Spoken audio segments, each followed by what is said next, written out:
તો સુરત શહેરમાં લૂંટારાઓ બેફામ બન્યા છે। સુરતના અમરોલી વિસ્તારમાં 8 લાખની લૂંટ થઈ છે। બે બાઇક સવારે લૂંટને અંજામ આપ્યો। વસવારી કેનાલ રોડ પરની આ ઘટના, જેમાં લૂંટારાએ ચપ્પુ મારી અને લૂંટ ચલાવી હતી। લૂંટારાનું બાઇક નહેરમાંથી મળી આવ્યું છે। ક્રાઇમ બ્રાન્ચની ટીમે તપાસ શરૂ કરી।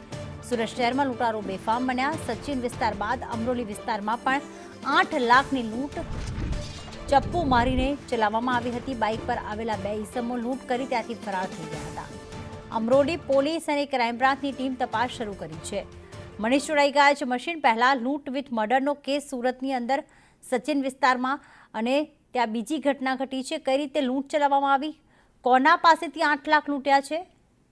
બિલકુલ વાત કરીએ તો કલેક્શન કરતા જે યુવક છે તે અજની ઇન્ડસ્ટ્રીમાં કલેક્શન સેન્ટર છે ને અલગ અલગ સેન્ટરો પરથી કલેક્શન કરીને ત્યારબાદ કતારગામ પોતાની ઓફિસમાં આવે છે। ત્યારે આ કલેક્શન કરીને બાઇક ઉપર જ્યારે વસવારી ગામ પાસે આ જે યુવક પહોંચ્યો હતો, ત્યારે બાઇક સવાર જે લૂંટારૂ આવ્યા હતા અને તેને ચપ્પુનો ઘા મારી દીધો હતો અને તેની પાસેથી 8 લાખ રૂપિયા ભરેલી જે બેગ હતી તેને લૂંટ ચલાવી ફરાર થઈ ગયા હતા। સમગ્ર મામલે ક્રાઇમ બ્રાન્ચ અને અમરોલી પોલીસ છે તે જોતરાઈ હતી અને તપાસ હાથ ધરવામાં આવી હતી। ત્યારે લૂંટારુઓ છે તે જિલ્લા તરફ ભાગી ગયા હોવાની બાતમી મળી છે અને જે બાઇક છે, લૂંટમાં જે વપરાયેલું બાઇક છે તે પણ નહેરની અંદરથી મળી આવ્યું છે। એટલે સુરત શહેરમાં જે કહેવાય કે લૂંટના ઈરાદે વેપારીની હત્યા કરી નાખવામાં આવી હતી અને આરોપી પકડાયા નથી। ત્યારે વધુ એક લૂંટની ઘટના બનતા સુરત પોલીસની કાર્યવાહી પર અનેક સવાલો ઉઠી રહ્યા છે। જી બિલકુલ, આભાર મનીષ તમામ વિગતો માટે।